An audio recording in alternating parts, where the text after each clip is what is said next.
the East African anthem, please. Oh, my bad. I'm managing a lot of things. May we now take our seats, ladies and gentlemen? I thought that was my apologies.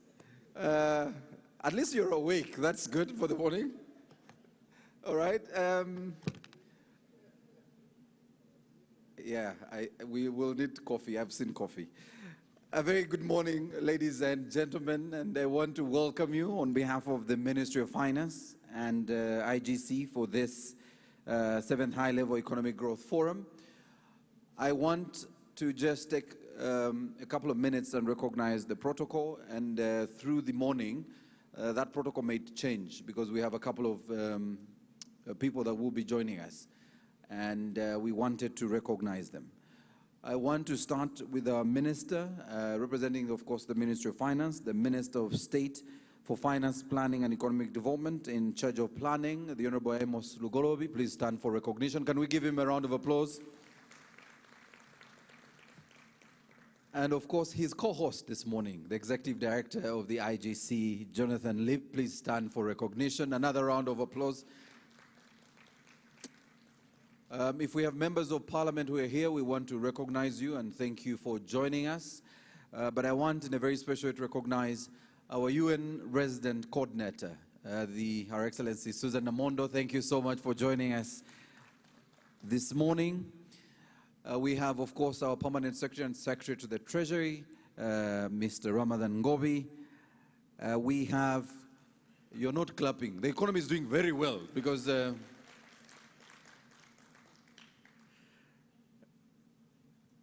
I remember at some point we said the economy was Ramadan. Yeah. I want to recognize the following stakeholders, and because they're very important in today's conversation. I want to recognize our key stakeholder, the Bank of Uganda. They are represented here. I think we have one of the directors here. They will be on the panel. Please stand for recognition. The Bank of Uganda team that is here. Thank you so much for joining us. Another very important category here is the private sector. And we have Ms. Grace from the Private Sector Foundation Uganda, the CEO at the Private Sector Foundation of Uganda, Grace Shamire. And another group of stakeholders that are very important here is the civil society. And I wanted to recognize the civil society representatives here who are partners of the Bank of Uganda, CSBAG and Accord. Please stand for recognition. Both executive directors are here. In a very special way, and again, I'm doing this because I'm helping the PSST with protocol. We have our very good friend, PSST, Ms. Isabella Kapovic, and we want to thank you for joining us this morning. And all of you, the stakeholders who are here, I have seen representatives from the different ministries and agencies in this room. I have seen one of my favorite commissioners at the Ministry of Water, and in a few days they will be driving Uganda's agenda at the Africa Climate Week and Africa Climate Summit. I've also seen representation from the National Planning Authority, and I'm also here representing Uganda Broadcasting Corporation as one of the facilitators of the coverage this morning. We are broadcasting the forum, the first sessions live on all the partner stations, UBC, NBS, and NTV, and we want to thank them for joining this conversation. We will have several sessions today and tomorrow. Our very first session will be chaired by the Honorable Minister, and we'll then transition to our then second session, again chaired by our other minister, the Honorable Henry Musasizi, who will be joining us very shortly. But for this very first opening session, the co-organizers will be speaking to us, and I want to take the pleasure now to invite the Permanent Secretary and Secretary of the Treasury, Mr. Ramadan Ngobi, to come and make his opening statement. Ladies and gentlemen, please give him a round of applause.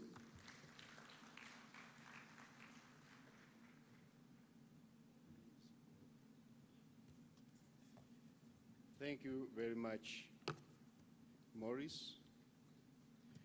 Honorable Minister of State for Planning in the Ministry of Finance, Planning and Economic Development, Honorable Amos Lugolobi, honorable members of parliament present, the UN resident coordinator to Uganda, the IGC executive director, Dr. Jonathan Lip, the IGC country director, the IMF country representative, all of the senior colleagues of government of Uganda, all members of private sector and civil society and academia, all of you, ladies and gentlemen, in your various capacities, good morning to you all, and welcome to this 7th high-level Economic Growth Forum. In a special way, I would like to welcome our international partners who are joining us physically in the room, but also those who are joining us virtually. I also welcome the audience that is following us on the different television stations, as well as those who are live streaming. We are here for 2 days to have conversations that will inform policy, planning, budgeting, as well as investment in the next fiscal year and the medium term. As government of Uganda, we are not just focused on achieving high top-line growth, but growth that is inclusive, growth that is green. We are also committed to turning challenges into opportunities to improve the lives of Ugandans. Uganda's economy continues to show remarkable resilience, even in the face of significant domestic and external headwinds. As you are all aware, we've arrested the inflation and reduced it to below the target. This has happened not because of good luck. It has reduced because of our well-coordinated policies that targeted the causes and addressed them. Government is in touch to understand the misery inflicted on people when inflation and interest rates rise, when food and utility prices rise, when roads become impassable, when health facilities run out of supplies. These have been universal global challenges in the post-COVID Russia-Ukraine war period. As government of Uganda, we've responded to address them. We have avoided new taxes, kept exports and imports flowing, worked hard to reduce short-term interest rates, resisted the temptation of replacing consumer preferences with planners' preferences, avoided populist policies, and responded to the mounting risk of climate change. In this respect, our strategy has been similar to the Keynesian approach to stimulate economic activity and expand the economy's potential output.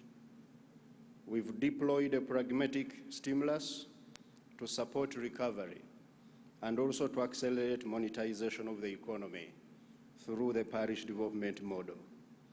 Consequently, the pace of our recovery has exceeded even the more optimistic expectations. Real GDP grew by 5.3% last financial year, climbing from a slump of 3.5% in 2020-21. It is expected to grow at 6% this financial year, which in itself represents a stunning economic and policy achievement. Yet we are not contented. government aims at a much faster acceleration of economic output. His Excellency the President has challenged us to expand the economy by a factor of 10. We are currently devising strategies to achieve this. I am hopeful that the outcomes of this growth forum will support us in this task. Ladies and gentlemen, often good questions outrank easy answers. At the end of this forum, let's know, how should Uganda grow? Where exactly are our highest growth prospects? What activities should we prioritize? And which ones should we drop? What are the key areas of opportunity to accelerate economic growth and address the longer-term structural problems? Many people believe we have a much larger scope for broadening the tax base to raise more revenue. Do we have the evidence on where and how to achieve this? Others believe our tax expenditures are too costly in terms of foregone revenues. Last year, the evidence was inconclusive. Is there new evidence? How best and practical should we plug the holes?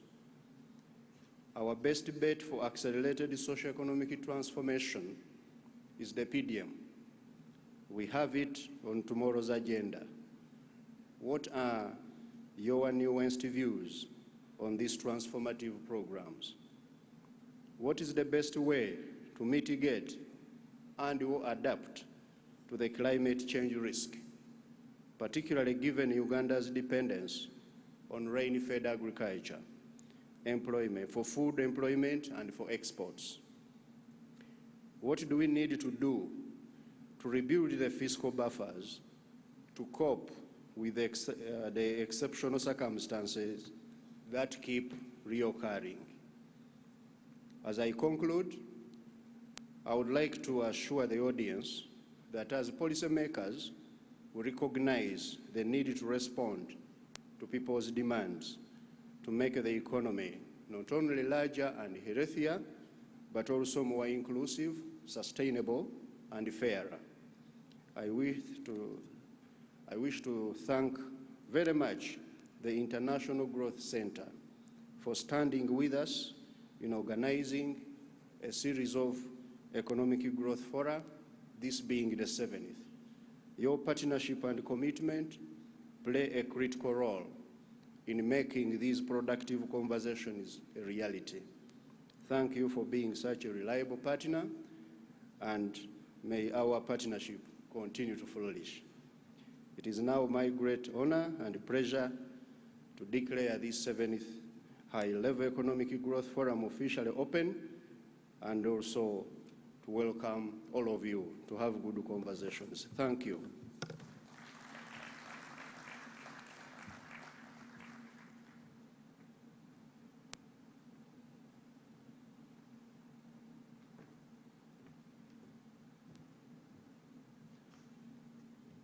Surely we can give a better round of applause to the Permanent Secretary, who is officially opening the forum.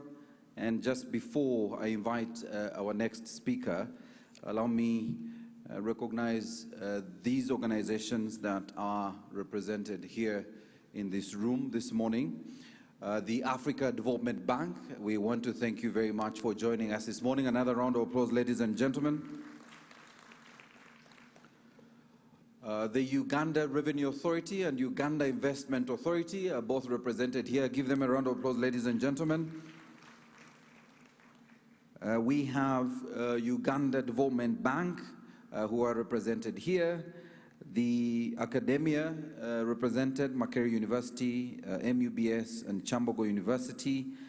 Our think tank, APRC, the Economic Policy Research Center, and of course the UN Development Program, UNDP, that are also represented here in this room. We want to thank you for joining us this morning. Our next speaker is the Executive Director of the IGC and an Associate Professor of Economics, at LSE. He was the founding director of the Center for Research into Economics and Finance in Southern Africa, which was established at the LSE in 1990 as an initiative of the Commonwealth Heads of Government to support the democratic transition in South Africa. He has advised several African governments with a focus on tax and regulatory issues, and he has served as the Chief Academic Advisor on Taxation and the UK Government Economic Service. Ladies and gentlemen, that is me cutting short Dr. Jonathan Libb's profile. Welcome with me with a round of applause our next speaker and the Executive Director, IGC.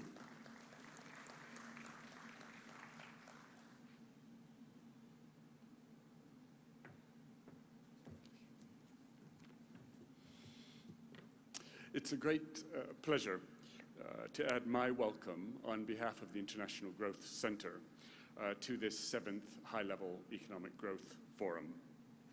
Let me extend a special thanks to the PSST and to the Commissioner of Macro, who have been instrumental in their leadership and commitment to this event, not just this year, but in the past as well, which IGC is very proud to support.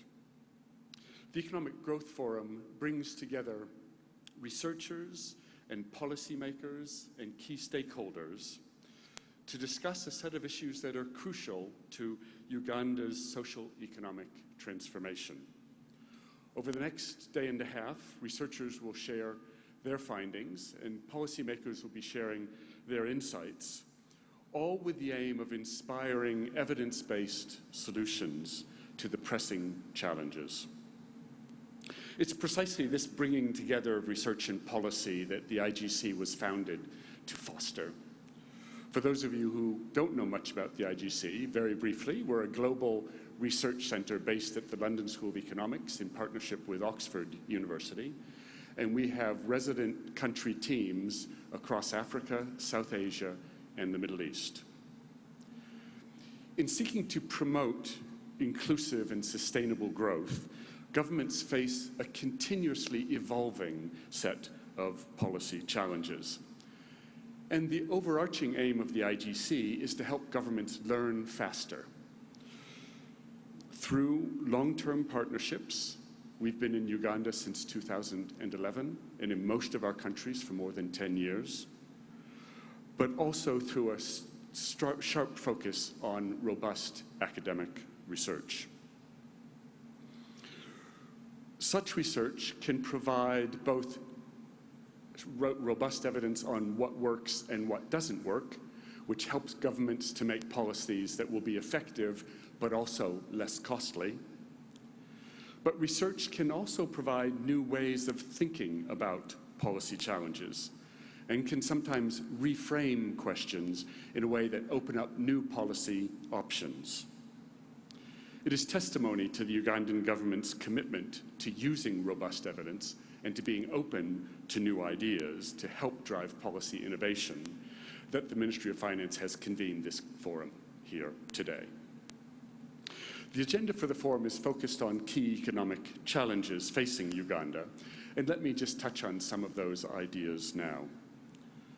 I think we're all aware that global conditions, while improving, still present unusually high risks of external shocks. And this demands a focus on building resilience into Uganda's growth path. Although global supply chains and trade and demand are slowly recovering from the pandemic and from the external shocks that we've all faced in its wake, the conflict in Ukraine in particular, these risks have not disappeared. Regional events, such as the brutal war in South Sudan, the coup in Niger, and instability in South Sudan and in Ethiopia, have added to these complexities. The Bank of Uganda has navigated these shocks effectively, preventing the surge in inflation from translating into second-round effects, as we've all seen for the most recent drop in inflation.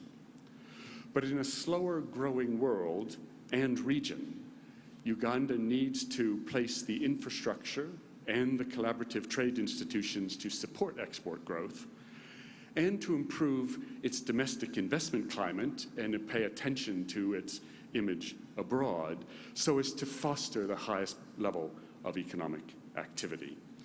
Sound monetary and economic policy will continue to be crucial to manage this period. Building resilience into Uganda's growth also means diversifying exports, adding local value to commodities, and developing the services sector. With the Ministry of Finance and other partners in government, the IGC is currently launching projects aimed at identifying the obstacles that prevent multinational companies and exporters from connecting to smaller local suppliers, with the aim of helping to design programs that can overcome those obstacles. Key to managing the macroeconomy in this period and a stable path towards deficit reduction will be domestic revenue mobilization, which will be the subject of the second session today. Mobilizing government revenues is essential to finance public services and public investment, also, of course, to reduce the public debt and to reduce reliance on development assistance over time. Uganda's debt is 48.2% of GDP, and yet its revenue is only 13.9% of GDP, which is below average for countries of Uganda's size and income. The government is therefore, in the next year or so, going to have to resort to difficult fiscal consolidation to ensure that the scarce resources are going to the most efficient use. Given Uganda's diminishing fiscal space from fiscal consolidation and the substantial debt obligations, raising revenue will be essential to enabling policymakers to continue to make growth-enabling investments. One key priority, and we discussed this yesterday in a very productive meeting at the URA, is to continue to increase compliance and enforcement, which is important not just in raising revenue, but also in continuing to broaden the base of taxpayers and to improve the fairness of the tax system. Another important area where the Ministry of Finance has been leading the way is to increase revenue by reducing tax incentives. Research by the ministry has shown that the amount of revenue foregone from tax incentives has increased by 80% in the last 5 years. Beyond these macro management issues, a third vital challenge is how to boost exports and, in particular, firm productivity. Recent research has shown that Uganda's export performance lags that of its comparator countries. And we know from recent research that connecting more companies to the export markets raises their productivity and is a powerful engine for productivity growth. Export expansion can be realized both through the development of new export markets, but also through the diversification of exported products, both of which are part of the current strategy. Although Uganda continues to rely heavily on unbeneficiated products such as raw agricultural exports, there has in recent years been some success in moving into higher value projects such as the agro-processed manufacturers. Uganda can make further progress through value addition in food and agrochemicals, through exploiting opportunities offered by the implementation of the African Continental Free Trade Agreement. Another important point is that access to imported inputs can be very important for firms wanting to export. Some IGC research has found that importing firms are 20% more likely to export than their counterparts. And Uganda's important agricultural sector depends heavily on imported inputs such as pesticides. Investing in skill development is critical to creating jobs and increasing firm productivity. But evaluations must be built into such investments because research suggests that most such training programs fail to achieve their objectives. Climate change is presenting a new set of challenges. It's intensifying extreme weather events in Uganda that will increasingly damage infrastructure, disrupt supply chains, and reduce productivity across a range of sectors. Flooding, drought, and heat stress are all critical risks for Uganda and will have severe economic effects. Kampala is among the areas most vulnerable to flooding. The cattle corridor is the area most affected by drought. And heat stress will have devastating effects on agriculture and on labor productivity more broadly. According to World Bank estimates, flooding already affects more than 50,000 Ugandans each year, with losses in the millions of dollars. The droughts back in 2010-2011 caused economic losses estimated at $1.2 billion, a staggering 7.5% of GDP. Rising temperatures and shifting rainfall patterns will make optimal growing seasons shorter and increasingly unpredictable. This will reduce the proportion of food crops such as cassava, maize, millet, and groundnuts, with losses projected to reach up to $1.5 billion by 2050, then about 3% of GDP. It will also reduce the critical export of Arabica coffee, potentially by up to 50% by 2050, and with it, the crucial value addition opportunities. Next month, the IGC will publish a white paper on sustainable growth, which argues that we must look at these challenges of climate change through the lens of growth and productivity. Historically, economic development has shifted individuals from unproductive subsistence activities all the way to specialized productive employment in medium and large companies, generating spectacular increases in living standards, but at the cost of significant degradation of the natural environment.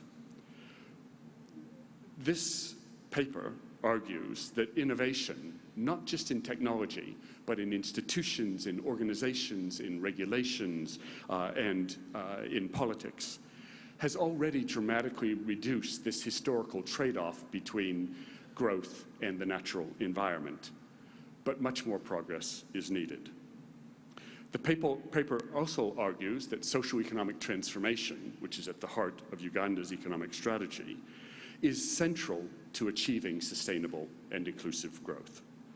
Not only is transformation essential to eliminating poverty and raising living standards, as the PS emphasized when we spoke earlier this week, but shifting individuals from subsistence activities into waged employment is the best way to take them out of harm's way. It is the single most effective form of adaptation and increasing resilience. But sustainable growth also requires large investments in clean energy, in clean transport, and in services more broadly.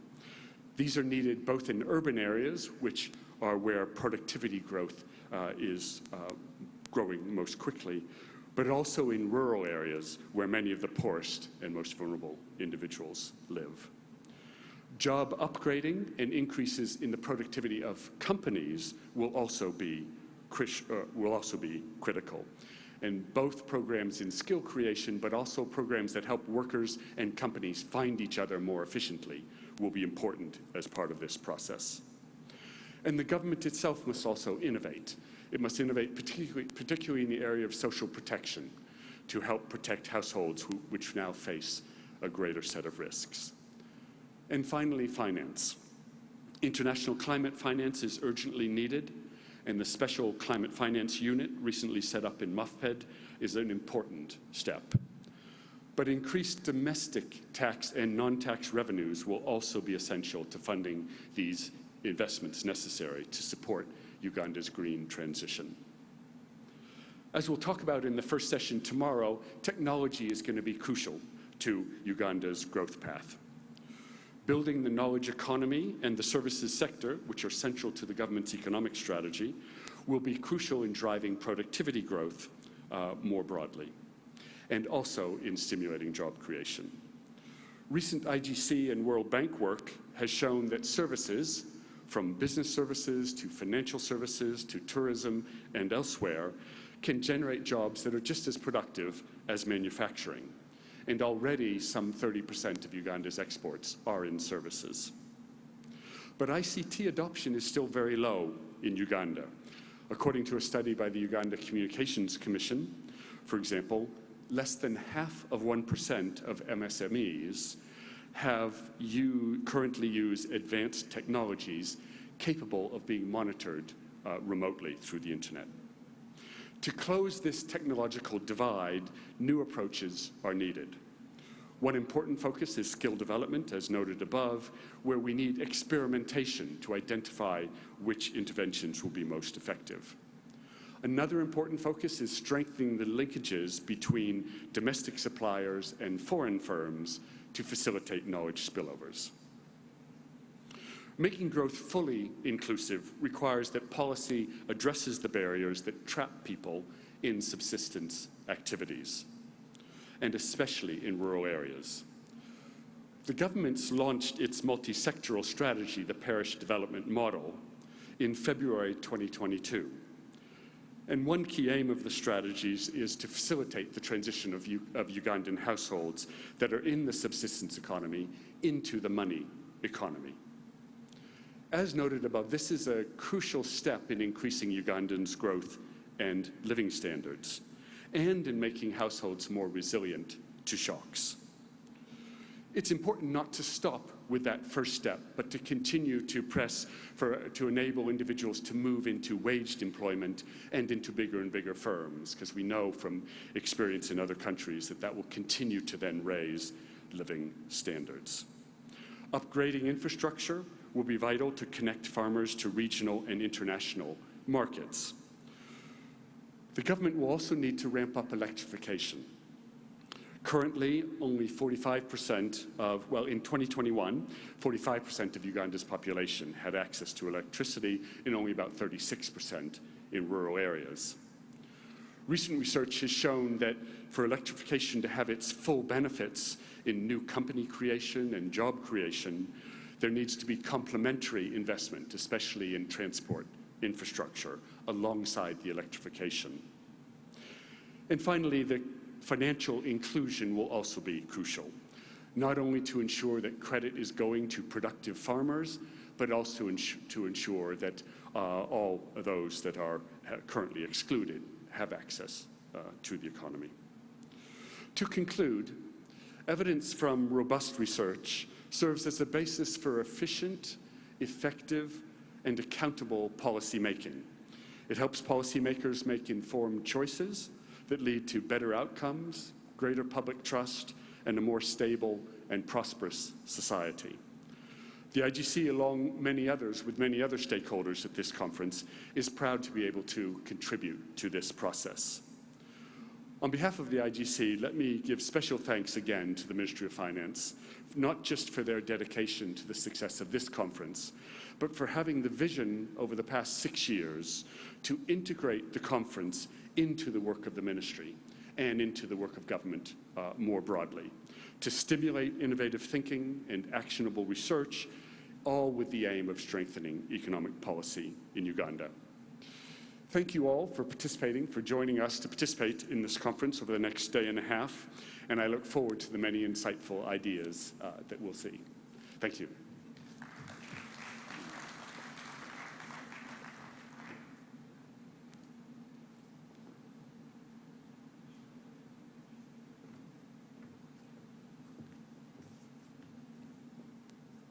Ladies and gentlemen, usually in the African culture, if you have a partner and a friend, a very dear friend to you, you give them a better and warmer hand clap. So can we give the IGC a better hand clap? And thank you, Jonathan, for your opening statement, Dr. Jonathan Lip. We want to transition to our very first session, but before that, allow me to recognize the presence of the Honorable Henry Musasizi, the Minister of State for General Duties in the Ministry of Finance, Planning and Economic Development. He will also have a session he'll be chairing immediately after the Honorable Lugolobi. But also, of course, with us is the Honorable Paul Omara, who is part of the He's a politician, but he's also a former banker. So once a banker, you're always a banker, as a banking executive. And we want to recognize the role of Parliament in the conversation we are having today, the oversight role you play. I will now quickly transition to the session, but before I invite the session chair, I want to welcome our virtual audience and those watching online and on television that we are using the hashtag 7EG, I think it's 7EGFUG as our hashtag. Please share the conversation and let's spread the word. The conversation we're having this morning needs to be inclusive, and that's why we want as many people online, both here at home and abroad, to see what we are saying here and share the information that we are receiving this morning, the very rich information that we continue to receive this morning. I now invite the Honorable Amos Lugolobi to come and begin his session. He's looking at the global economic developments and implications for economic growth. As the session chair, he will invite his panelists, but first he will, of course, set the stage with an opening statement. Thank you so much, Morris. To avoid unnecessary risks, I'll observe and stand on the protocol as already introduced in this meeting. This session discusses the global economic developments and implications for economic growth in Uganda. Ladies and gentlemen, distinguished participants and esteemed guests, let me begin by saying good morning. I expected a response. It is with great pleasure that I stand before you to inaugurate this consequential session on global economic developments and implications for economic growth in Uganda. So far, as has already been indicated, Uganda's economy is now on a recovery path from the effects of COVID-19. And this is despite other recent global shocks, like the Russia-Ukraine war that is still ongoing. One of the major drivers of this recovery has been continued government support to the private sector through various programs like a Myoga, I'm sure you have heard about that, Small Business Recovery Fund, available under Bank of Uganda, and the continued funding to Uganda Development Bank, as well as support to development of necessary infrastructure like roads, industrial parks, and electricity. The discussion today shall therefore focus on some of the most pressing challenges and opportunities that confront us as policymakers, as economists, and decision makers.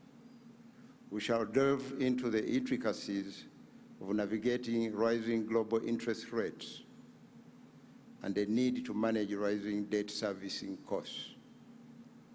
We will also deliberate upon the strategies best fitted to safeguard our economy against potential external shocks that loom on the horizon, and how best policymakers can manage a pullback in capital flows.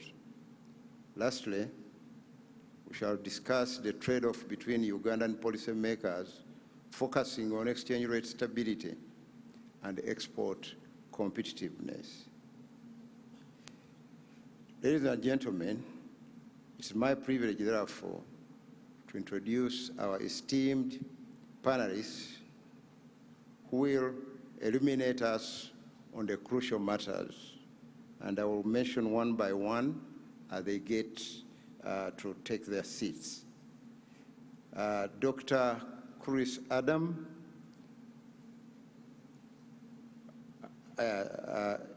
Dr. Chris Adam, may you please move, and I'm sure a round of applause will make him happier. Dr. Chris Adam is a professor at Oxford University in development economics and a fellow of the European Development Network. His presentation will focus on shocks and uncertainty in the global economy, adjusting to a world with reduced capital flows. The second one is Dr. Elizabeth Kasekende. May I invite you to take your seats? Would you please clap for her? Dr. Kasekende is an assistant director in charge of economics modeling and forecasting at the Bank of Uganda. She holds a PhD in economics from the University of Cape Town, South Africa, Master of Science in Economic Research, and a Bachelor of Arts in Economics from the University of North Texas, USA. She has published a number of topics, including monetary policy, macroeconomic forecasting, financial inclusion, financial innovation, and natural resources. Our third presenter will be Dr. Albert Musisi. This is well known to you. I wonder where he is. Dr. Albert Musisi, may please take your seat. He's a distinguished economist, as you all know him, with expertise in macro and micro policy, as well as poverty analysis. Currently, he's a commissioner who oversees macroeconomic policy and collaboration in the Ministry of Finance, Planning, and Economic Development. As you know, macroeconomics gives us the strategic direction, so he's the man in charge. His presentation will take us through an exploration of Uganda's economic growth performance, pre- and post-COVID-19 challenges and opportunities. So following their insightful presentations, we'll be privileged also to hear from the discussants. We shall have Dr. John Mutenyo, a Makerere University senior lecturer in economics. Dr. Mutenyo, may you please also take your seat. May you please clap for him as he comes. Dr. Mutenyo is a senior lecturer of economics at the School of Economics, Makerere University. In 2018, he was a visiting scholar at the University of Nottingham in the UK. Between 2009 and August 2011, he was a researcher, a research fellow, postdoctoral fellow at the Brookings Institution, African Growth Initiative, Global Economy and Development, Washington, D.C. Prior to joining the Brookings, he was a visiting scholar at the International Monetary Fund in Washington, D.C. He holds a PhD from University of Dar es Salaam, Tanzania. John is currently the Vice President of the Uganda Economics Association and specializes in development macroeconomics and natural resource and environmental economics. We also have Isabella Kapowski, the IMF resident representative for Uganda. Yes, you are most welcome. And she's experienced in African and global economies. So that is a team that we have, and I'm sure it's a very competent team. And to set the ball rolling, I'll invite Dr. Albert Musisi to take us through Uganda's economic growth performance, pre- and post-COVID-19 challenges and opportunities, new growth opportunities. Dr. Musisi.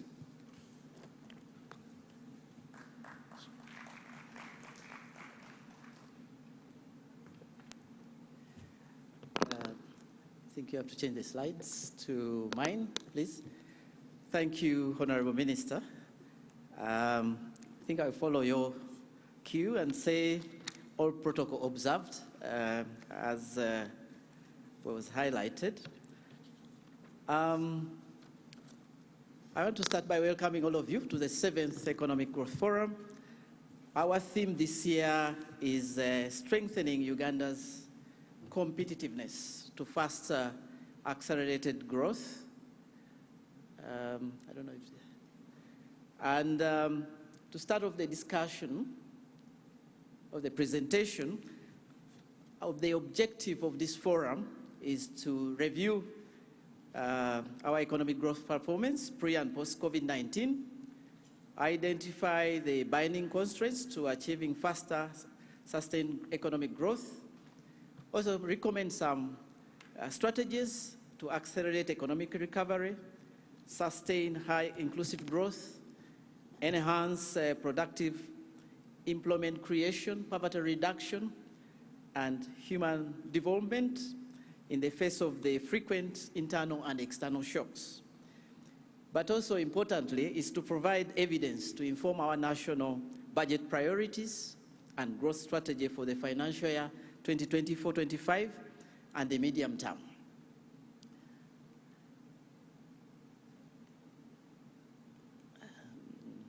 Now, in terms of our performance, if you look at the last 30 years, our performance has been impressive, I would say. Average growth has been 6.6% for the period of 30 years. But even though this has been remarkable, given the several internal and external shocks, the recent decade, the last decade that we have just ended last year, we have seen a significant slowdown in growth, even though it's above the sub-Saharan average. If you look at the last 20 years, our average growth, or the 20 years just before the recent decade, our average growth has been at least 7.5%. And per capita GDP growth has been at least 4%. And when we had this, that's when actually we are talking about actually joining middle income, as you know. But this recent decade has been not so good because of the many things we are going to talk about. Average growth declined to just 4.7%, which is just slightly above the sub-Saharan average of 3%. And per capita GDP slowed down significantly to about 1.5%. Now, this is actually one of the reasons why we did not achieve the target we thought we would achieve in NDP 2, right? Now, if you focus on just the GDP per capita in the last 30 years, growth in this, and you can see that the increase has been quite significant. It has more than tripled despite the high population growth rate. In 1993-94, our per capita GDP was $336. Last year, we had gone up to 1,088, and I was pleasantly surprised to see that when I checked in the NDP 3, the target we had for that year was 1049, which means that what we achieved last year is about $39 above the target that we had set ourselves to achieve. I was a bit surprised actually to see this, but that's what the number is. And this is data from the Uganda Bureau of Statistics, not from myself. So, it is actually impressive if you look at that. But if you look at the last 10 years, as I said, it has been a period of economic shocks, but also resilience and gradual recovery. And the last 10 years, especially the first 4 years of that period, we had growth slowing down to about 3.1% in just a short period of time from the highs we had of 7%. And the major reasons that we have seen is that mainly the large effects of the global financial crisis, climate change, as we have been talking about that, droughts and other natural disasters. We had a serious drought in 2016-17. And as you can see, that's one of the years where we had a major drop in GDP growth.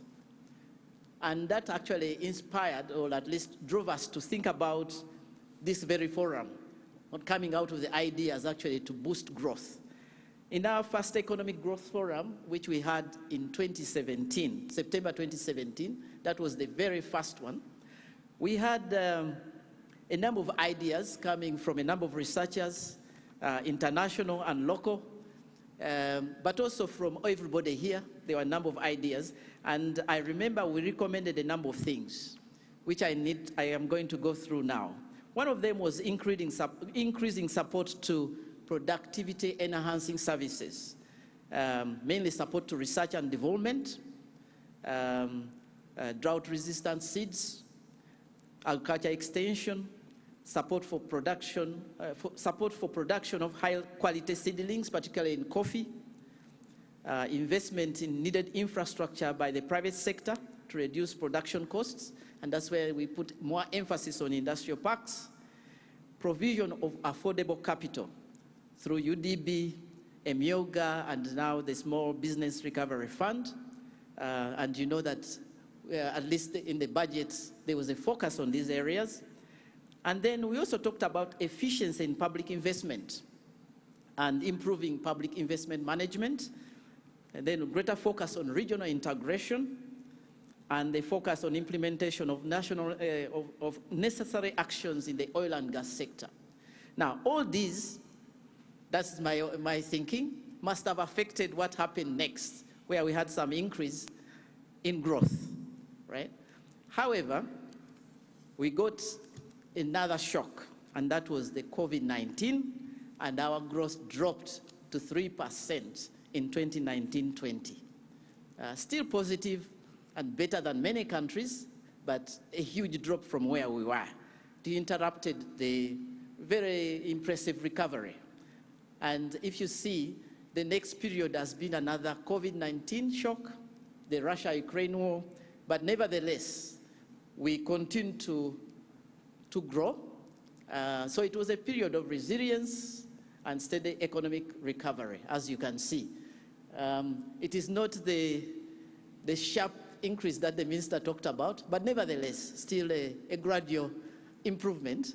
So he was not so much off the mark, if it was not for COVID-19 and the conflicts that we have seen, not only in Russia and Ukraine, but also around the region, which have affected our growth performance.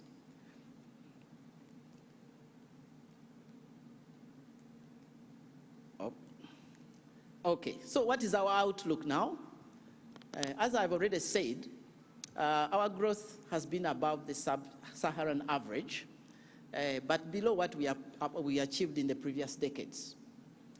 Nevertheless, research on economic growth by both local and international researchers, for example at Harvard, but also at the IGC, and even our own EPRC, point to the fact that Uganda actually is destined to grow at much faster growth rates. However, this outcome will depend on a number of things. The first one is whether Uganda finds solutions to several binding constraints to economic growth. The second one is whether we take advantage of the growth opportunities, particularly in high-valued agriculture, tourism, manufacturing, hydrocarbons, and natural gas. And then continuing with the export diversification, which has been already talked about, and I'm going to go a little bit deeper into that later on in my presentation. So, if you look at Harvard's projections for the period, for this decade, from 2021 to 2030, they point to the fact that the growth poles, or the growth centers in this decade, are going to be in East Asia, and they point to 5 countries. In Asia, there are 4: China, Vietnam, Indonesia, and India. China is projected to grow at 5.82% on average for that period. Vietnam would be growing at about 5.64%, and India at 5.19%. The 5th country that they have grouped in the fastest growing is Uganda in East Africa, which they believe can grow at 7.5% in these 10 years, if some of the things I highlighted actually happen. But they also think that the East African region is going to be one of those countries that of the regions that are going to grow quite fast. The other countries in East Africa that they have in their research is Tanzania at 5.87%, and then Ethiopia, Kenya, and DRC is very low at 2.2%. But the other countries in East Africa, but you can see that they see huge potential in Uganda. And there are a number of reasons why they have that thinking. For the Ugandan case, they look at population and what we do to that population and the success we have so far achieved in our diversification of the products that we produce, including the exports that we have managed to do in the last few years, including some light manufactured products. And then they see that we have a capacity to actually grow much faster. However, a number of binding constraints that we have to deal with to achieve this growth. The first one is what has already been touched on, internal and external shocks. Mainly the reason for this is globalization, the increase in the interlinkages between our economies, and the more frequent negative external shocks. We must find solutions to this. The second one is climate change, more frequent in Uganda now, and it's going to affect us. As you know, we have had droughts in 2009, 2011, and 2016. So it's almost becoming a new normal for us in terms of our climate. So we must define ways to deal with this. And you remember in our Economic Growth Forum 5, there are a number of proposals that were made to make sure that we limit the probability of at least the domestic shocks, but also to minimize the damage that we can face and also build resilience. Of course, I've already talked about export diversification, building buffers, and fiscal rules. Some of these we have already done. The fiscal rule we have put in place.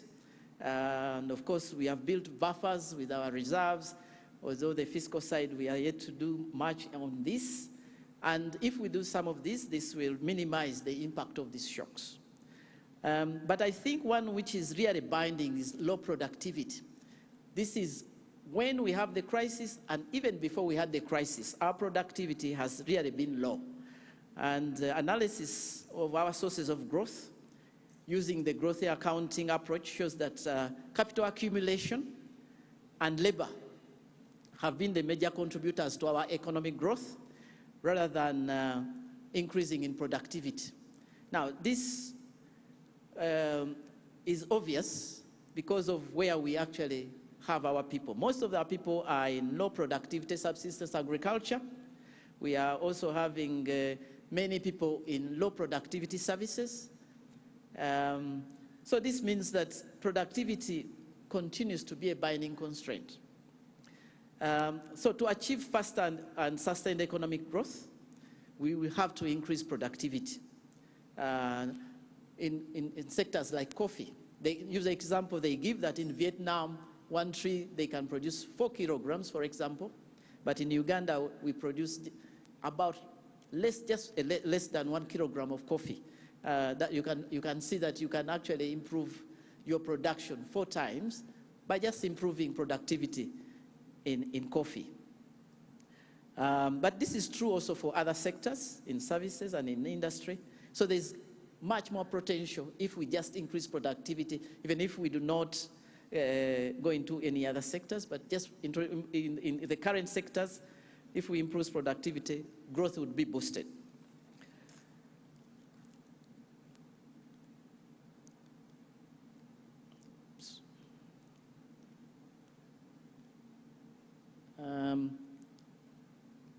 So the other binding constraint that has been identified is what actually we produce and export. If you look at the graph there, we have improved and increased our exports significantly, even during the crisis period. You can see that our exports have increased from about $344 million in 1992, now to $7.3 billion. This is a reasonable increase. However, most of our exports are coffee, fish, tobacco, gold, and flowers, which are really vulnerable to world market prices, climate change. Coffee, for example, is badly affected by drought. And this is one of the reasons why the researchers think that we have great potential. We have seen an increase in export diversification into light manufacturing, construction materials. I was in Tanzania, and I found some of the tiles from Uganda being actually used in Tanzania, which means that we have actually managed to export to Tanzania some of these manufactured exports. And the idea is that if we only expanded on this, and if we continue to diversify, this will be a major input into our future growth. And this is what these researchers are saying, that if we continue on this trend and expand, we should be able to grow at more than 7.5% in this decade.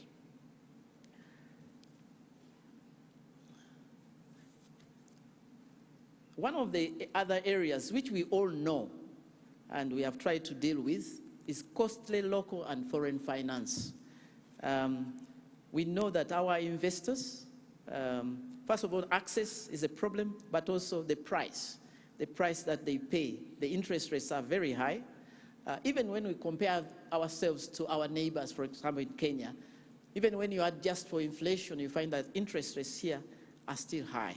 Now, this affects the ability of enterprises to grow and innovate. And I hope that our colleague from Bank of Uganda will say something about this in terms of what they are doing, to help on this binding constraint. The minister is telling me I have 5 minutes. I will try to conclude. On the public sector also, increasingly we are relying on market-based funding, that is commercial borrowing.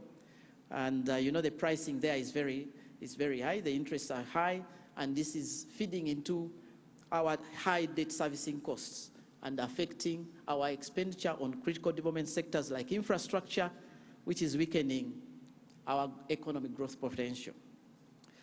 Lastly, we have public sector efficiency and effectiveness.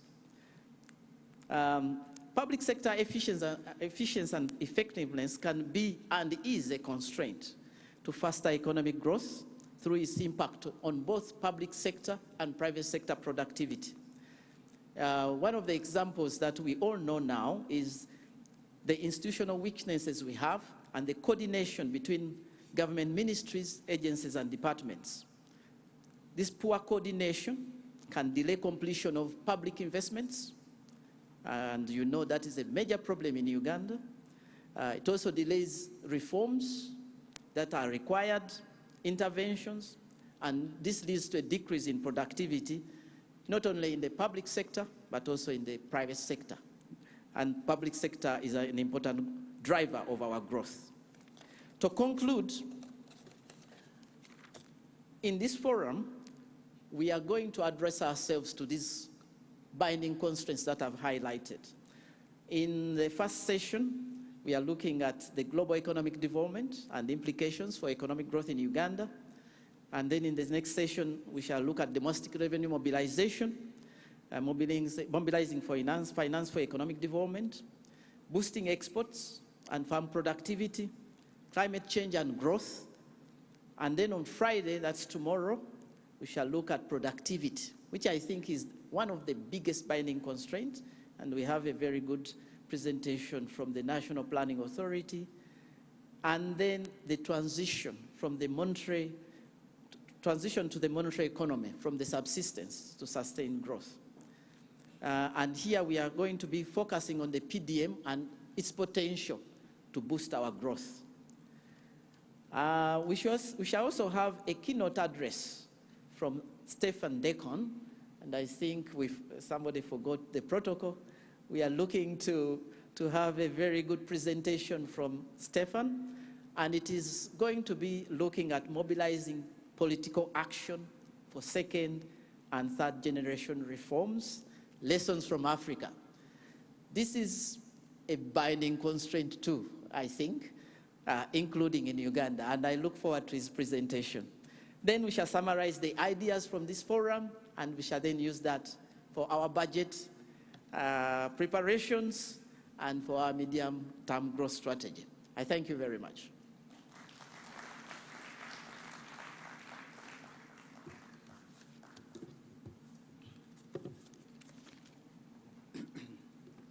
Another round of applause for Dr. Musisi. In fact, you still had 2 more minutes, but thank you so much for doing justice to this discussion on economic growth performance pre- and post-COVID-19, the challenges and opportunities, new growth opportunities, which you have promised us will be discussed in the subsequent presentations. One of the key binding constraints that really excited me was the one on productivity. This country has been over-dependent on rain, but there's this saying today that crops actually don't need rain, they need water. And our mindset has always been that crops need rain. So we have to wait for rain in order to produce in agriculture. So the thinking now, today, as we meet the climate change challenges, that crops need water, and we have to make sure that we provide that water throughout the year. Hence the need to ensure that we irrigate our crops. The second one is that our soils have run out of nutrients, and the import of that is that fertilizer has become an imperative to raise productivity in agriculture. So thank you so much for that wonderful presentation. May I now invite Dr. Chris Adam to give us a presentation on the shocks and uncertainty in the global economy, adjusting to a world with reduced capital flows. May you join me in welcoming him.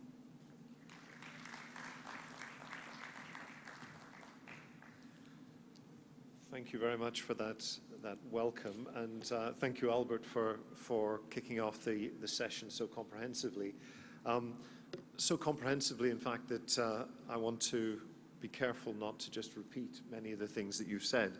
So what I want to do in my 20 minutes or so is just to make 2 sets of observations. I want to start with some observations about the environment in the region, how we got here, what the prospects, what we mean by the prospects of adjustment in a world with diminished external finance might look like. And then from that, draw out 2 or 3 key areas of focus, of policy focus. When I prepared my slides, I hadn't studied the program in great detail, but it gave me great comfort to realize that the 3 or 4 points that I felt were the most important that we should be focusing on are indeed the themes of the sessions later today and tomorrow. And I'll try and elaborate on that as I proceed. So let me start with this picture, which hopefully will appear on the screen in a second. Yes. This is an observation of early 2020, in fact, May 2020. This is from a paper I wrote with some colleagues at the time, trying to make sense of what the macroeconomic adjustment profile might look like for Uganda, or indeed for countries of the region, in response to what we knew at the time about the COVID pandemic that was beginning to rip around the world. And the key points that came from this are ones that have been emphasized both by Jonathan in his presentation and by Albert. The key question was how effectively we could navigate the recovery from a shock that was both a domestic shock, a lockdown in terms of economic activity, but one that was severely exacerbated by a global recession. And I don't want to spend any time on this picture, but one of the themes that you might see is that a lot of the discussion around the nature of the recovery, both for Uganda and more generally, in low-income countries was the role of external finance, and in particular the role of overseas development assistance, and how that interacted with domestic policy measures and domestic policy reform, and how this interaction would shape the recovery of individual countries, but also Uganda in this case, from the shock of COVID and the lockdown and the global recession that was associated with it. And one of the striking things which is briefly shown in the following slide is, in a sense, how successful the macroeconomic response was amongst many countries, both in the advanced economies, but in the emerging markets and developing countries as well. The short-run and immediate response to the shock of COVID. The grid shows the lower quadrant of a monetary and fiscal response to the shock. That along the horizontal axis we see fiscal adjustment, the extent to which governments were able to loosen the fiscal stance, provide fiscal support to firms, to households during COVID. And on the vertical axis, the monetary response, which was very complementary in terms of easing liquidity conditions, ensuring that there was an appropriate degree of forbearance on debt, providing other measures that essentially relaxed the monetary stance. This was, in a sense, a textbook response to the kind of shock that COVID represented. And in that sense, the early assessment of the recovery prospects from COVID were really quite positive. This is a paper that I did with the Bank of International Settlements at the end of 2021, so just coming up to 18 months since the onset of COVID. And our stance was reasonably optimistic. What we know, however, is that optimism was perhaps a little bit over-optimistic, in a sense, that there was a bounce back in 2021, and that certainly you can see that in Albert's figures for Uganda, but also more generally. But the global recession that followed the COVID pandemic has proven to be deeper, more protracted, and much harder to exit from than was originally anticipated. And in particular, despite weak global demand, the contraction on the supply side of the global economy, not least because of the circumstances in China, meant that the economy was exiting this shock faced with serious inflationary pressures. That saw the cost of capital rise worldwide, risk aversion rise, and so the cost of capital, the cost of borrowing for debtor countries and corporates rising very sharply during this critical recovery phase, a factor that has certainly slowed down and made recovery much more difficult. And this, as was mentioned by our moderator here, was exacerbated by Russia's invasion of Ukraine and the consequent effects, at least in the short run, on energy prices, but on a more protracted basis on global prices for key food and fertilizer commodities. A lot of the discussion over the last couple of years has been around the prospects of increased mobilization of concessional finance. And one of the key features we've seen at a global level is that has not really come through. This picture is looking at net ODA flows, net development assistance to low-income countries. And after the highs of the early 2000s, which was associated with debt relief initiatives in particular, there has been a steady decline in ODA receipts as a share of GDP, recipient GDP that is. This is for sub-Saharan Africa. And a decline that has not recovered substantially. There was a small tick up in 2021 and 2022, but all indications suggest this is not likely to recover, certainly not to the levels that were anticipated in, for example, the high-level forum that the government of France promoted a year or so ago. So instead of this anticipated surge in external finance, we've actually seen the opposite. A slowdown in external financing generally, and in certain areas in particular. Net FDI flows have fallen back. There was a short spike in 2021, but the levels projected for this year, next year, and beyond remain relatively dampened compared to the middle of the first decade and a half of the 21st century. And likewise, one of the big drivers of capital inflows to sub-Saharan Africa in particular, credit from China, has tailed off very substantially, and the short to medium term prospects of a sharp recovery are not bright. This is a picture of just, this is measured in billions of dollars of net loan inflows from China to sub-Saharan Africa. This is a somewhat misleading picture because it's highly concentrated in a small number of countries. If Angola accounts for maybe a quarter of all capital inflows, and if you take the top 4 recipients, Angola, Ethiopia, Zambia, and Kenya, there's somewhere close to 50 to 60% of capital inflows. But the period in the mid, say 2010 through to 2015, where there was a sense that capital from China and FDI capital was going to be a substantial driver of investment financing across the region in general, is clearly at best on pause and possibly unlikely to recover over an extended period of time. And the final point I want to make, just in terms of the environment of external financing, comes from someone who many of you know quite well, Gregory Smith, who's been writing a lot of interesting work about the Eurobond market. Now, I know this is not directly relevant at the moment for Uganda, but it's an important indicator of the broader financing environment that countries are facing. This is a market that is distinctly unattractive at present.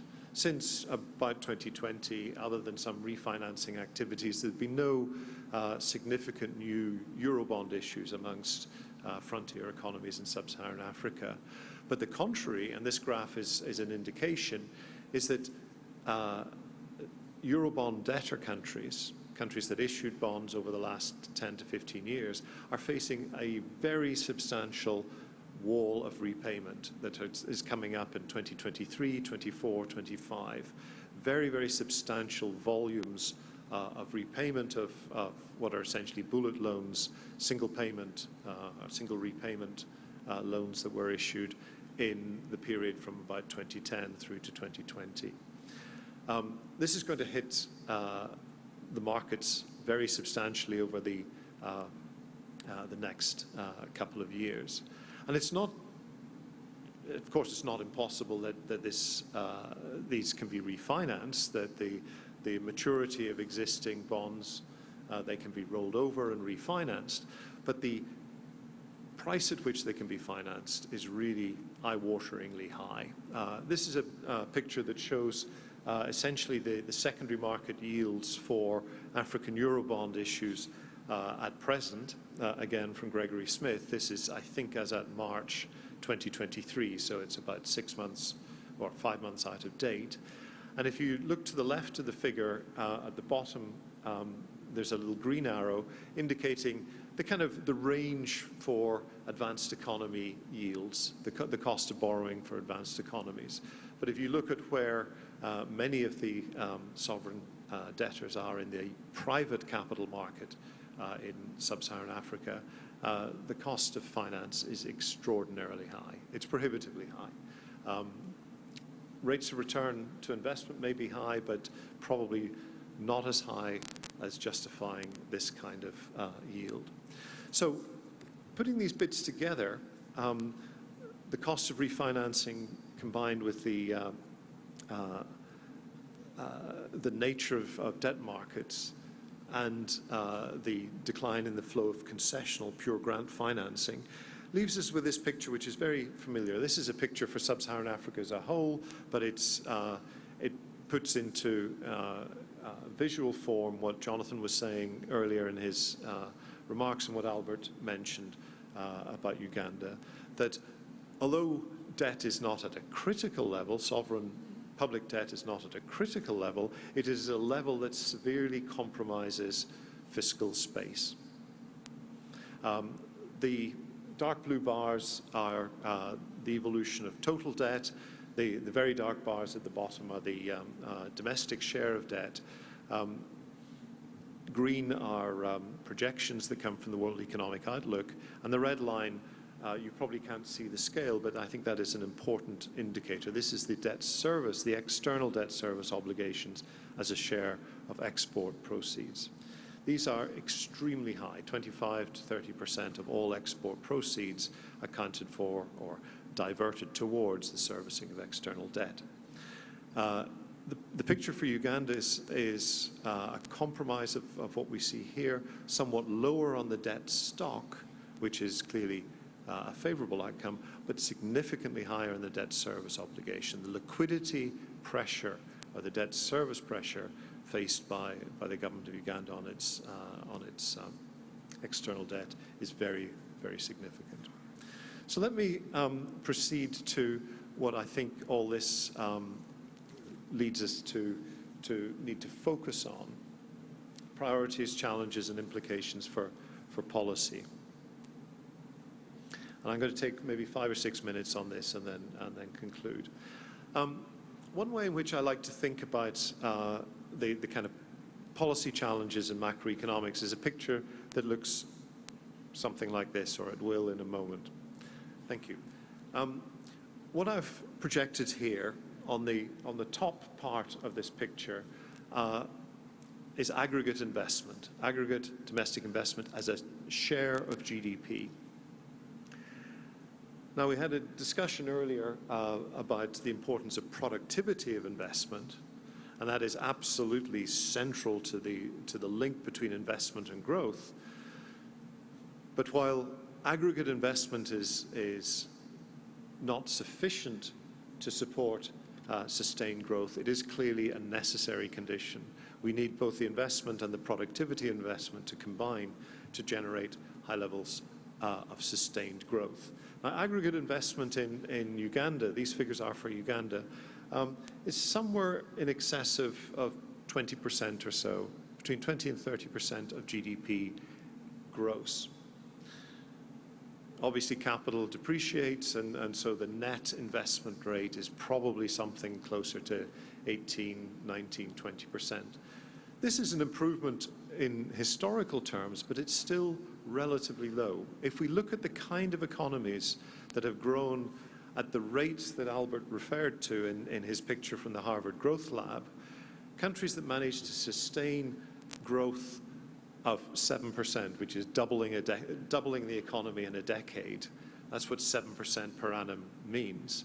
Countries that were growing at that rate and doubling in a decade were generating aggregate investment rates much higher than this, closer to 30, 35% of GDP. Very high growth, but more importantly, supported by very high domestic savings.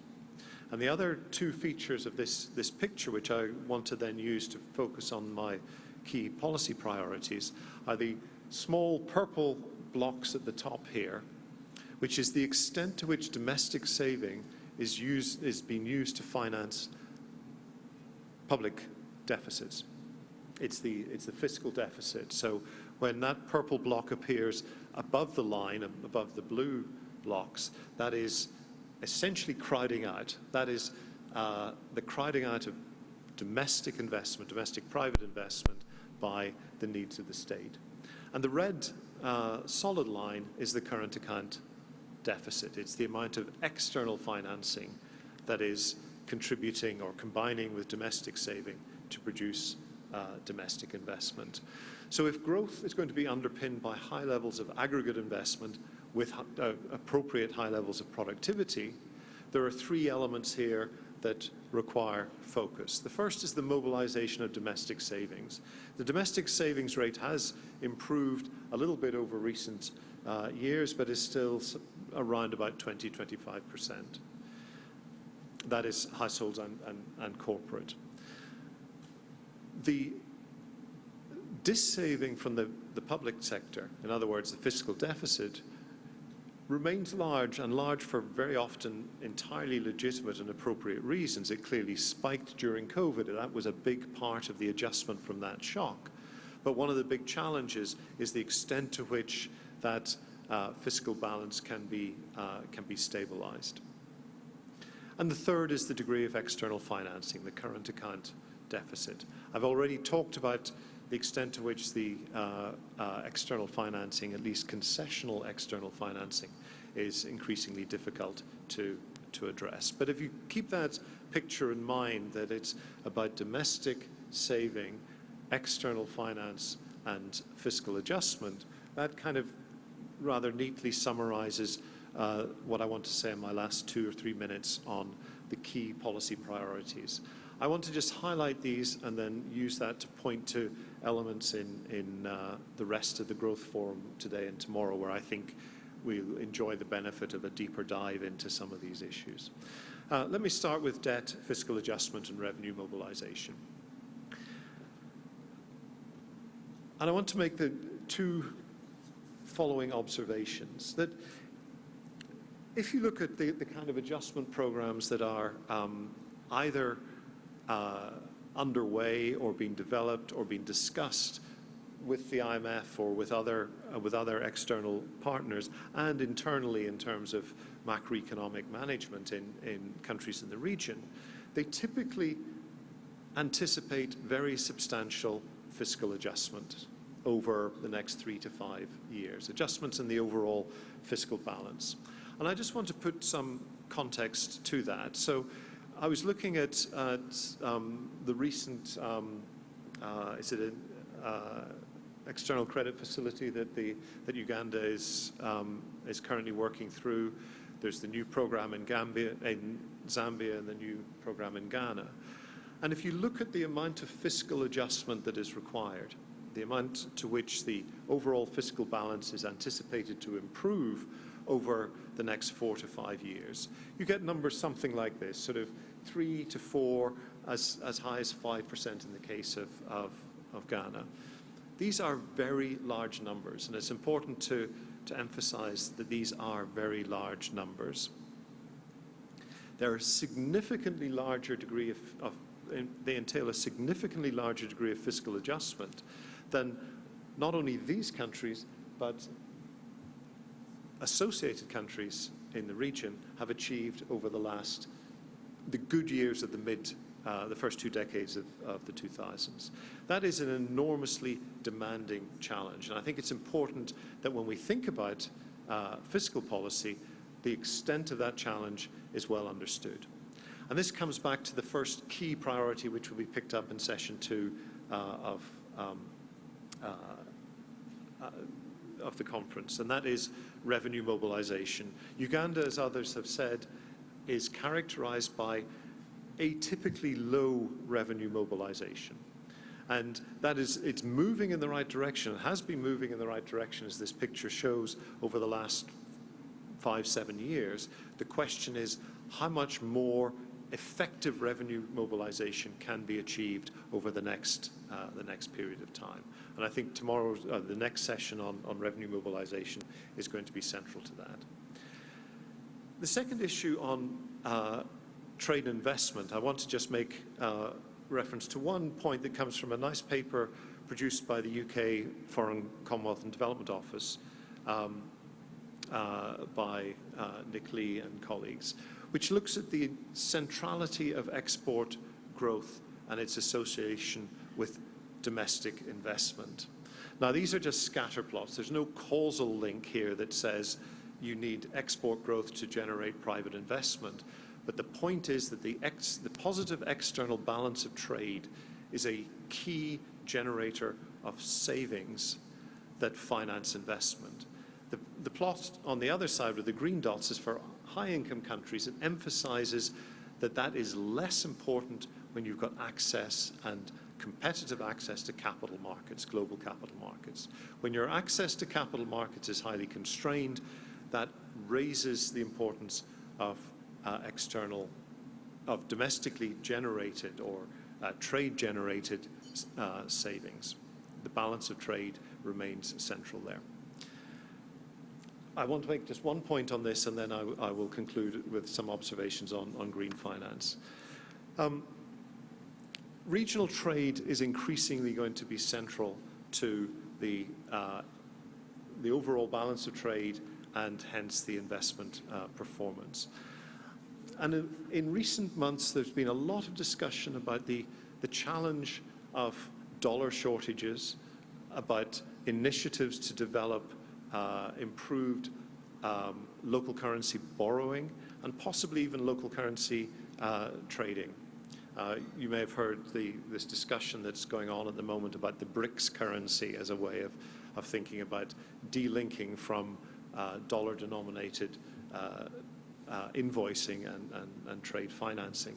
I think this is a new area, and I think this is an area that is potentially of very significant interest. I don't believe it's a kind of a silver bullet that relaxes the constraints of productivity, growth, and investment in terms of driving improved external positions.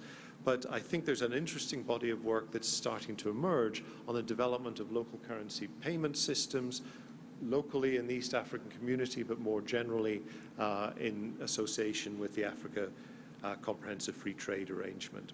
This is something I think we should be focusing on.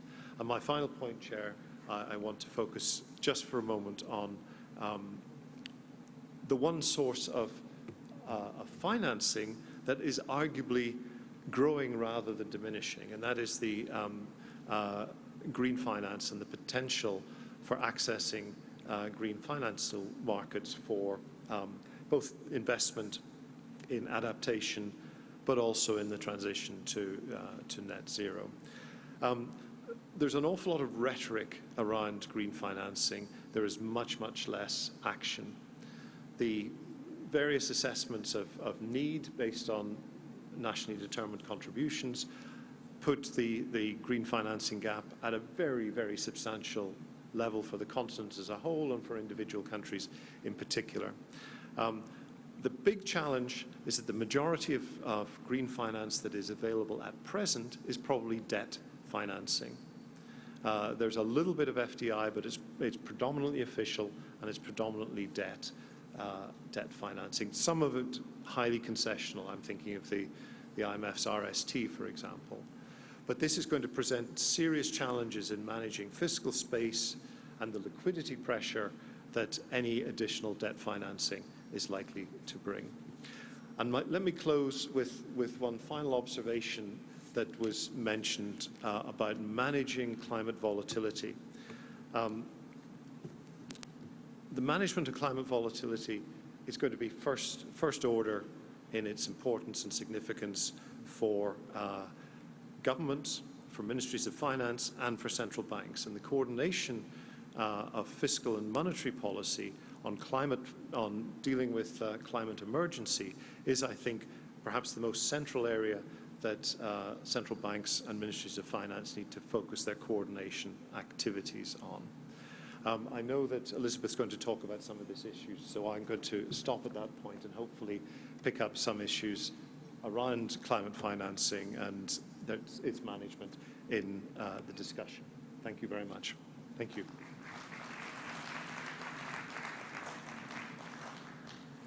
Thank you so much, Dr. Chris, for that wonderful expose on adjusting to a world with reduced capital flows. Thank you so much for those insights. Another round of applause for him.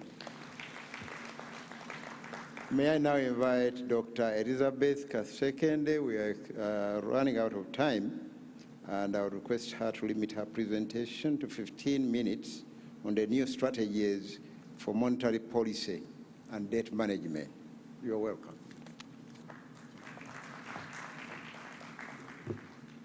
Thank you, Honorable Minister. Well, I had prepared for 20, but let me try and reduce the time. So basically this topic, new strategies for monetary policy and debt management, it's an exciting topic, and at the same time, it is very pertinent given the uncertainties that are occurring today.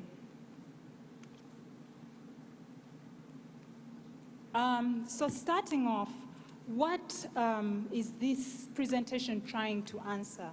The first question is, can monetary policy contribute directly to the attainment of a high but sustainable rate of growth, and therefore indirectly enhancing debt dynamics? Or should monetary policy setting take into consideration fiscal policy? And is there a role for coordination? I'll delve into that shortly. And can monetary financing of fiscal deficits, this is usually a taboo, but we'll discuss that, be used without endangering its overriding objective of price stability? And then what is the optimal monetary policy objective?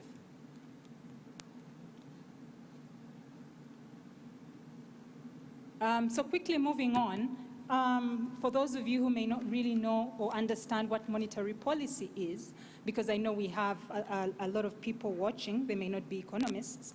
So basically, monetary policy involves the adjusting of money supply to get some sort of a goal, to achieve a goal in terms of inflation stability and output stability as well. And then this does not,